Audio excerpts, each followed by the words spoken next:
In today's show, the trade deadline is a week away. Giannis watch is officially on. Can the Trailblazers benefit from a major NBA shakeup? Welcome to Locked On Blazers. Let's get into it.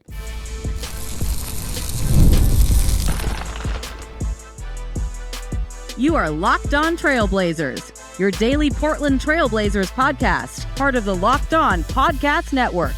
Your team every day.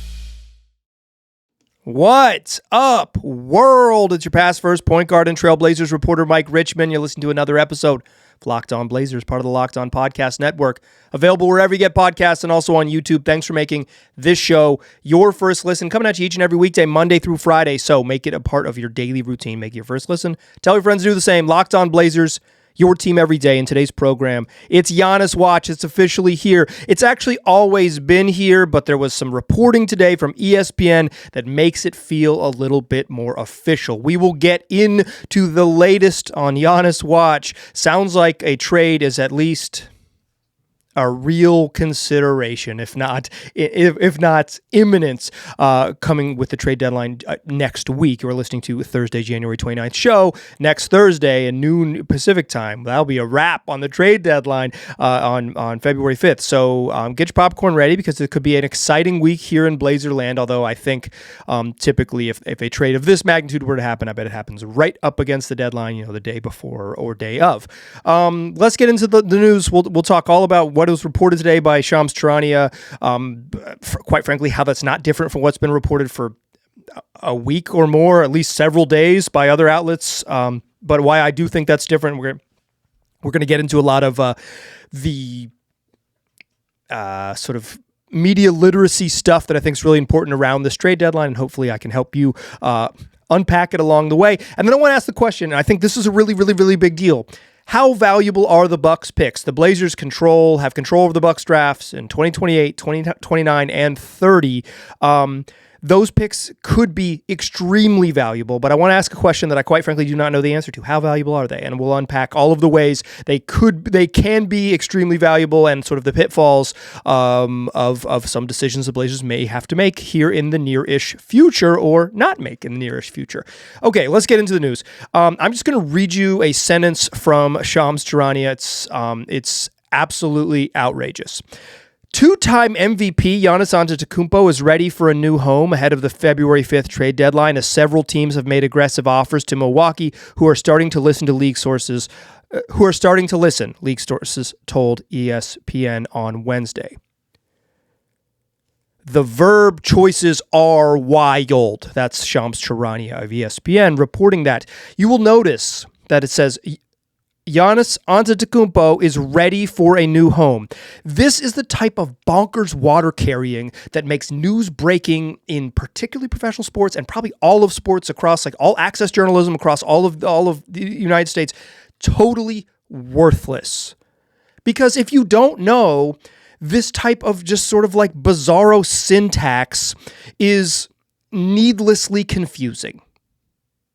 If you do know, it is so abundantly clear what's going on here. Whoop, whoop, whoop, whoop, whoop, whoop. Joined me 3 weeks ago on January 8th in The Athletic. Sam Amick quoted Giannis Antetokounmpo. They walked from the court where Giannis was playing basketball with his kids, and his wife, his mom was there, his brother as well, and perhaps maybe some of his brother's spouse or partner and kids as well. Like the whole Antetokounmpo clan hanging out. And Sam Amick walks with Giannis Antetokounmpo from the court to the team bus, and they chat. And Giannis says the following: "There will never be a chance. There will never be a moment that I will come out and say, I want a trade," Antetokounmpo said. Antetokounmpo told The Athletic. That's not in my nature, okay? So because Giannis Antetokounmpo is so obsessed with the semantics of demanding a trade, ESPN is carrying water and not using the word trade request, trade demand, wants to be traded. He's ready for a new home. Unbelievable. Okay, here's some more reporting from Shams Charania. Charania reports. Charania transcribes. Multiple teams have received a sense that the Bucks are more open than ever to Antetokounmpo offers between now and the deadline, league sources said. However, Milwaukee has indicated to interested teams that the organization is not in a rush to complete a move and is willing to navigate Antetokounmpo's future in the offseason if its believed price point of a blue chip young talent and or a surplus of draft picks isn't met, sources said. By waiting until the summer, the Bucks could also see which teams are able to offer more appealing draft picks in June.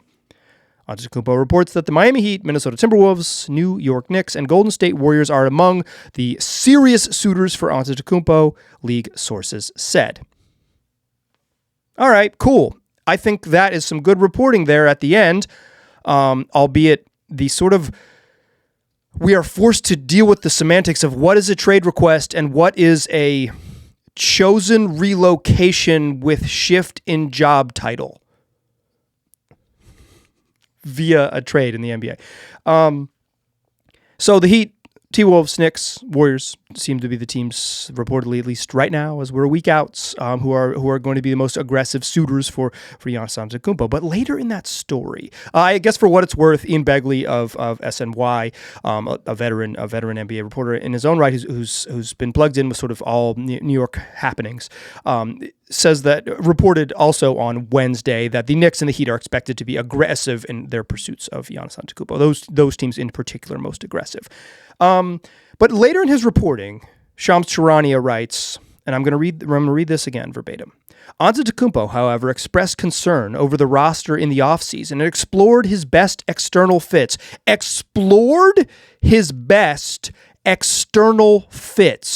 Including wanting a trade to the Knicks. If the teams were able to reach a deal, but including wanting a trade to the Knicks, if the teams were able to reach a deal, but he recommitted to the Bucks and gave the 25-26 campaign a true chance.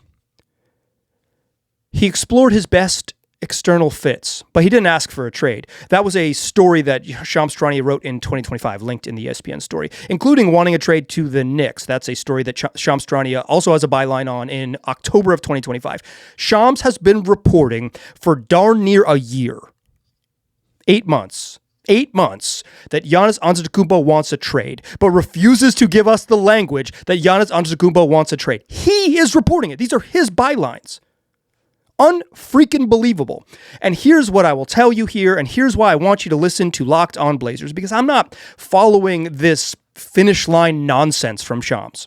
I do not care about who gets it over the finish line. What is interesting about following breaking news is how the sausage is made. And this report from Charania is essentially the exact same thing Jake Fisher reported on the Stein line on Saturday, January 24th. I would say that Charania's language, albeit like the semantics to just never say trade request, explored his best external fits. But other than that, like I think Charania has like probably firmer language in here's who's going to pursue Giannis and all these things. But Fisher unpacked the whole thing in the Stein line on Saturday. We talked about it here on the show. It's been there. I guess like maybe the ESPN thing is a little bit stronger, just like more pointed, but it's the same thing. Shoot, Mark Stein of the Stein line wrote on Tuesday, January 27th, the day before, the following sentence, a quote, representatives from two more teams insisted to me on Tuesday that they still believe a Giannis Antetokounmpo trade remains feasible before next week's deadline. So what teams out there could actually tempt the Bucks into a deal? The most common answer to that question when posed to various league executives continues to be Miami. That's what Stein wrote on Tuesday. So what is the difference? What changed? First of all, nothing. Nothing has changed. Here's what's changed. As I contradict myself in real time. I'm yelling about semantics and contradicting myself in real time. Whew, okay, deep breath before I'm getting mad at some guy I don't really know. But in any case, what this reads to me is that now Giannis's camp is comfortable with the framing that there should be some pressure, light pressure placed on the Bucks that Giannis is ready to move on. And that's what this is. This is the difference in the reporting that was almost identical from Jake Fisher of the Stein line on Saturday, and literally the same thing as Stein wrote on Tuesday, the day before this report came out, is that this is sort of the sign off from the Giannis Antetokounmpo camp and his agents that they want this out in the world for consumption, that this is going to happen, that he's going to explore some more external fits, is that he's ready for a new home. He's going to have a work relo. Unbelievable. All of this to say, though, while nothing has changed, credit to Charania for having the suitors, like a general idea of who's interested. Heat, T-Wolves, Knicks, Warriors. Why I complain about this sort of media literacy stuff and the way that things are written and the water carrying and all that is because if you follow this really closely like I do, and I hope that you do as well, I hope that you can, but not everyone has the bandwidth to kind of like parse this journalism and the way that things are reported as closely as I do, and I hope to unpack it here as well. But if you don't, it seems like this like kind of happened all of a sudden and now it's here. But this has been bubbling up, and it's like this isn't official. This isn't officially official. What this is just like Giannis's camp is comfortable with this type of language being public now. That's what's changed. That's what's changed. It feels heavier because Giannis's camp is comfortable with this language being out there now. That's what's changed. You know what hasn't changed, though, is the Blazers control these draft picks. I want to talk about the suitors, Miami, Minnesota, New York, Golden State, and the Blazers, how valuable the Blazers draft picks are. We will do that to close the show. Join me in the second segment, won't ya? First, though, let's talk about TurboTax. It's tax season, but that doesn't mean it has to take over your life. This year, TurboTax is making it easier than ever to just hand things off and move on with your day. With TurboTax Full Service, you can have your taxes done for you by a trusted local expert, start to finish, without stress or guesswork. So instead of spending hours trying to figure out which forms you need, you can meet with a local TurboTax expert and either in person or connect with them online. They're going to handle everything, whether you got a W-2 or self-employed forms, and they were going to work to get you every deduction. You can upload your documents and go about your day, and you'll get real-time updates right in the TurboTax app. It's a huge time saver, and it gives you real peace of mind knowing that an expert is handling it for a limited time. You can have your taxes done by a local TurboTax expert for just $150, all in. If a TurboTax expert didn't file your taxes last year, just file by February 28th. Take taxes off your plate and get back to your life. Visit turbotax.com/local to book your appointment today. All right. Thanks for making this show your first listen if you truly live that everyday lifestyle. Sign up for the Locked On Everydayer Club. If you are an audio listener, 5 days a week, you get an ad-free version of this podcast, an audio feed, plus max access to the members-only Discord. And you can chat trades because it's trade season. And right now, if you sign up right now before the February 5th trade deadline, you can use the code DEADLINE to get your first month free. It's $5 a month, $50 a year for Locked On Blazers Uninterrupted. Tap the link in the show notes to learn more. That's lockedonblazers.supercast.com. Okay, let's talk about the suitors and the packages they might be able to trade for the trade for Giannis Antetokounmpo, because I think what the potential suitors have to offer kind of informs how the Blazers could get involved in a Giannis Antetokounmpo trade, because they control the Bucks draft picks, and them hopping in as a multi-team facilitator in this trade makes these things like what the other teams have to trade is like that makes the Blazers' involvement a little more clear. And I think the how valuable are the Bucks draft picks is really fascinating. So let's get into the suitors packages. The Knicks is the name that's like everybody's bandied about. I think that's where Giannis wanted. It's clearly where Giannis wanted to go when he was considering his external options. Sorry, he was considering his best external fits in the offseason. One of his best external fits, which is not a trade request, it's an external fit, was the Knicks. The Knicks have NBA players, to be certain, like OG Anunoby and Mikal Bridges could be traded. Those are good NBA players. Karl-Anthony Towns, he's kind of stunk this year, and he's owed a bunch of money, but he's a talented NBA player for sure. So like certainly they have the money to make it work, and they have like starting caliber valuable wings that the Bucks could acquire. They're not blue chip prospects. If the word is blue chip prospects, so according to the reporting from Shams Charania, blue chip prospects and a surplus of draft picks, the Knicks don't have that. They don't really have first to trade. So like it would take a specific interest from in the OGs and Mikal Bridges and the Cats of the world, or Giannis Antetokounmpo putting his thumb on the scale a little bit. Antetokounmpo can become a free agent in the summer of 2027, meaning next year he could be playing, effectively an expiring contract, or he could sign a massive new deal with someone. But if what he could do is just say, like, you have to trade me to these places or I won't sign an extension. You can trade me anywhere you want, but like if you trade me to the Magic for Paolo Banchero, an interesting trade. But like I'm not going to re-sign with Orlando, so they get a 1 year sort of like Kawhi Leonard 2019 prove it type of chance to go for it before I'm going to leave. That would be how Giannis exercises his leverage, because he does have some contractual leverage there. So the Knicks, certainly to be considered, but I don't think they have the obvious package. The T-Wolves just don't have. They don't have blue chippers. They don't really have first to trade because of the prior deals they've made. But like Beranger, the big guy, Joan Beranger, the big center, Terrence Shannon Jr., Rob Dillingham. None of the trio really speaks to me. But maybe they can find a way. Julius Randle gets involved. You get another first round pick. Blah blah blah. Like there's a world where the T-Wolves make it happen. But I don't love it.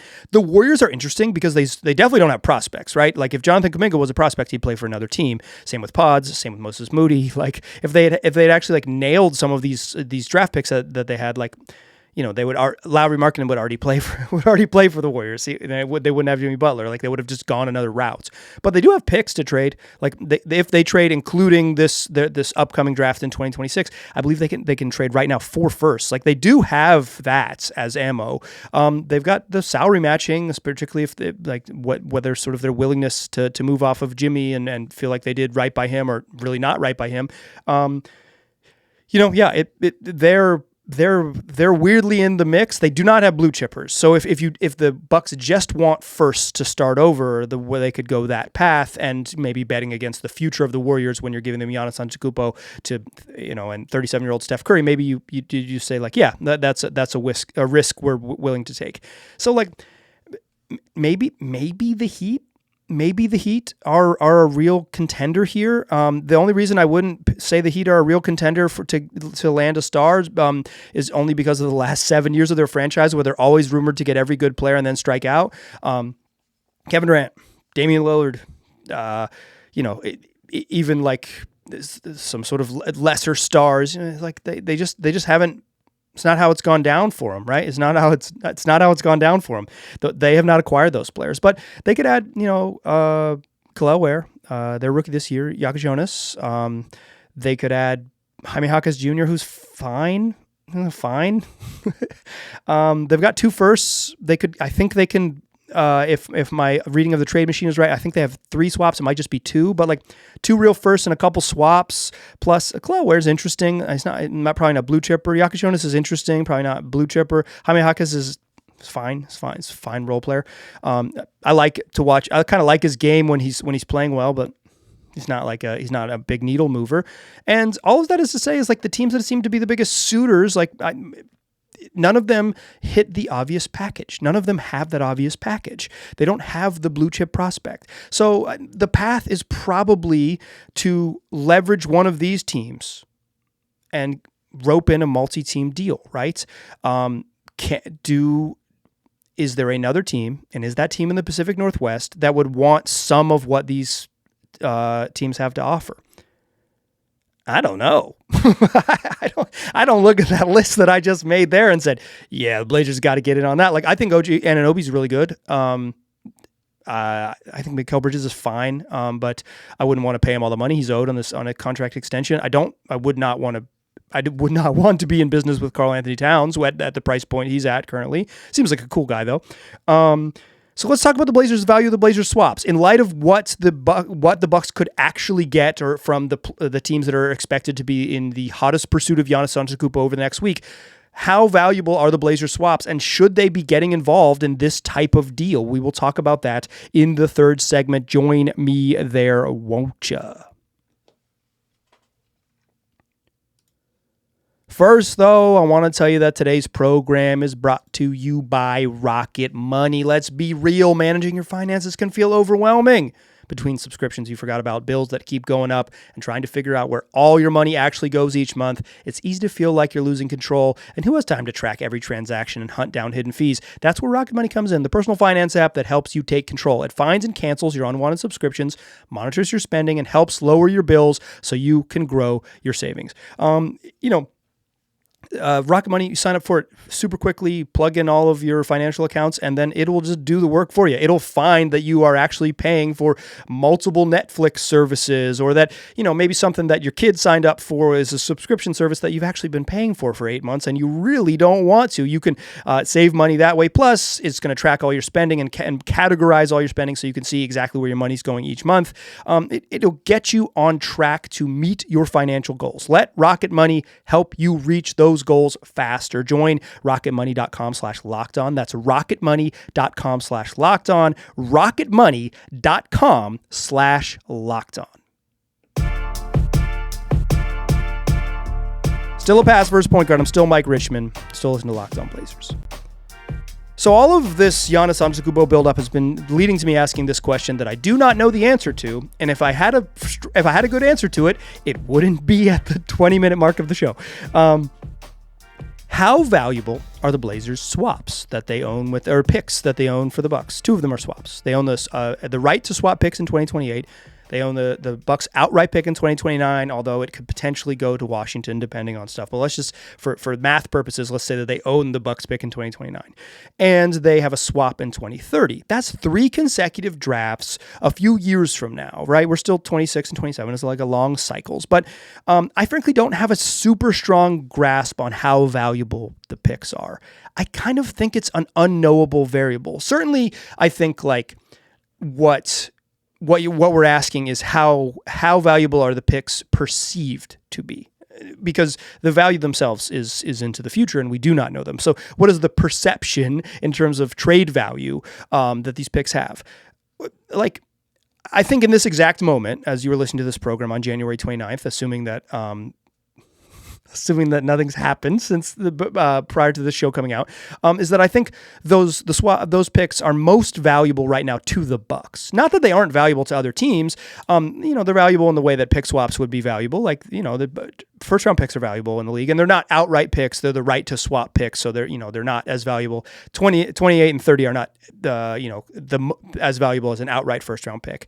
But like, in this exact moment, they're more valuable to the Bucks because what the Bucks would be buying back if they were to make a trade or involve the Blazers in a Giannis Antetokounmpo trade is the ability to be bad. They can say, okay, we stink, and now are like, we can, if we do stink post Giannis, we're not like in deep trouble, right? Because we'll have our draft picks into the future, and like if we do end up bottoming out and have the 4th pick in the draft, we don't just give it to the Blazers and then we pick 17th and stink forever, right? So the team that sees the most value in these draft picks is certainly Milwaukee in this moment.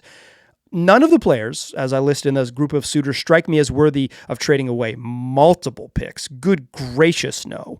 Like the Blazers don't need Khalil Ware because they just have bigs, young bigs at least, that they've invested in. I like Mikal Bridges fine. I like OG Anunoby more. Would I trade one of those picks to get involved in the Knicks-Bucks swap? Yeah, I think that you could talk about that. I think you could say, okay, let's give up 2028 or whatever, and like we'll control the picks down the line, and that would happen. But if multiple, I don't think you would get multiple. Like that seems way too at this exact moment seems way too expensive. I think there is inherent risk though in saying, well, I don't want to pay. Certainly don't. I'm not going to pay multiple first round picks for freaking Terrence Shannon Jr. and Rob Dillingham, or like even let's call it OG Anunoby just for the sake of conversation. Like, or even Ware and Jokic. Like, just certainly don't want to pay multiple draft picks for those gentlemen, but there is inherent risk in holding on to the picks, because if the Bucks do end up making a Giannis trade and they know in that deal that they are not getting their own control of their own drafts pack, a couple of years down the line, and they're going to have their own pick this year. They have some incentive to tank, but they're not going to have their own pick in 2027 because of the Drew Holiday trade. So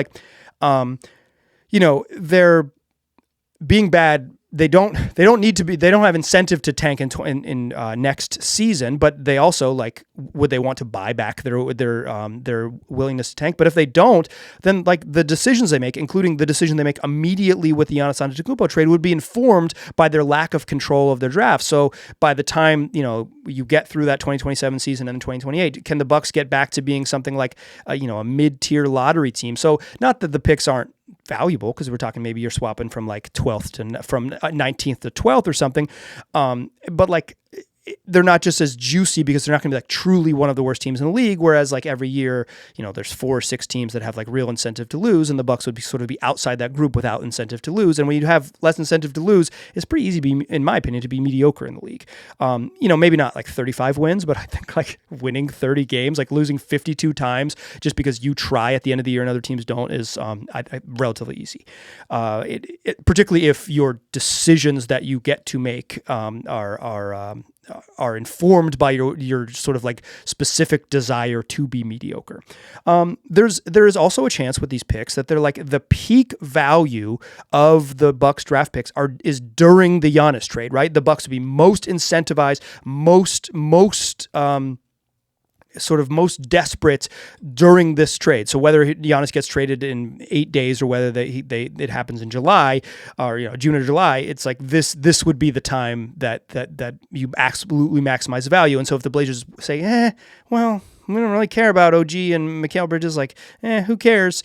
Then you are potentially there's risk that you are sitting on the sidelines during the peak of the value. But there is also risk if you do get involved in that trade that there is I think it's probably reasonably similarly value that the picks become more valuable after the Giannis trade, when it's just clear that the Bucks are doo-doo, and they start to feel desperate, and they realize that they're kind of really, really, far down, they mortgaged a lot of their future, and now they're getting foreclosed upon, right? They're going to feel it.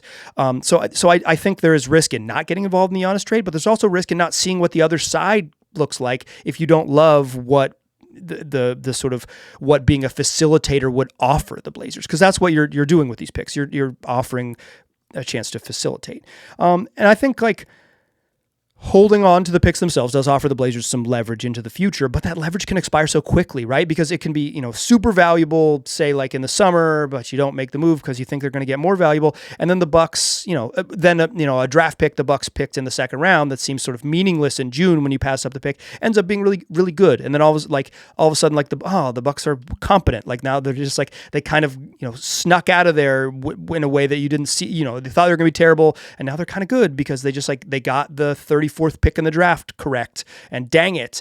So it's a multi-dimensional cost-benefit analysis, and sort of what could amount to moving up either a ton of spots from say the Blazers are good and they're picking in the late teens or the 20s, and you're moving up to a top 5 pick, or maybe the Bucks by 2028 because of their incentives, and because of just sort of random luck, after two draft cycles and all these things and what they prioritize in the Giannis trade, then maybe they're a playoff team in the East, right? Maybe there's this is the 8th best team in the East. Whoops. And they're out of the lottery all of a sudden, and you're picking 15th in the draft or 16th in the draft, and it's dang, you didn't exactly cash in. So all that is to say is I'm just trying to get you at every angle, right? I think there could be real value, and it could become incredibly juicy. There's a chance that they're most valuable, say Wednesday afternoon next week, because that's when the Giannis trade happens. And there's a chance they're really valuable in the coming months, or even the trade deadline next year, when the Bucks are realizing that they are awful and facing a year with no draft pick and don't want to live through that nightmare again. it's just really hard to know. That is the sort of balance that the Blazers are playing with. And I'll say this: you'll note that I didn't mention like trading these picks for Giannis. I just don't get that from Blazers perspective. They're the worst shooting team in the league, and you're going to add Giannis to a team like to pair him with Damian Lillard. They weren't exactly an awesome pairing. They were pretty darn good until Doc Rivers showed up. I believe they were like 30 and 13. And then with Adrian Griffin, and then like it went south and they weren't healthy in the playoffs, but they never looked dominant together in any meaningful way. They didn't really seem to be amigos. And now they're both a little bit older and Dame's coming off Achilles surgery. I just like, I don't see running it back as the path. But if that's what you want, I think the argument is very simple. It's Giannis, stupid. Don't overthink it. I think I would not do that, and I'm not in favor of it. To me, I don't get it. But he's at right now. He's probably like at worst like the 5th best player in the world. If you have a real chance to acquire it, I think it's acquire him. You can at least make a case that it's worth having the conversation.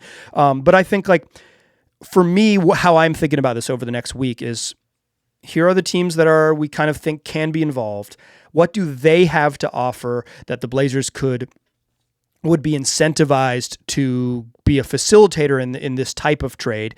And if none of them are appealing, is holding out and not being a facilitator in this trade and kind of betting against the Bucks' success, does that have more value in your sort of cost-benefit analysis than does betting against the Bucks and just kind of playing the waiting game have more value than the risk inherent that these picks don't actually become that valuable as swaps, because the distance between the Blazers and the Bucks by the time we get to 2028 is like not that meaningful, such that you feel really, really good about what you earned by waiting.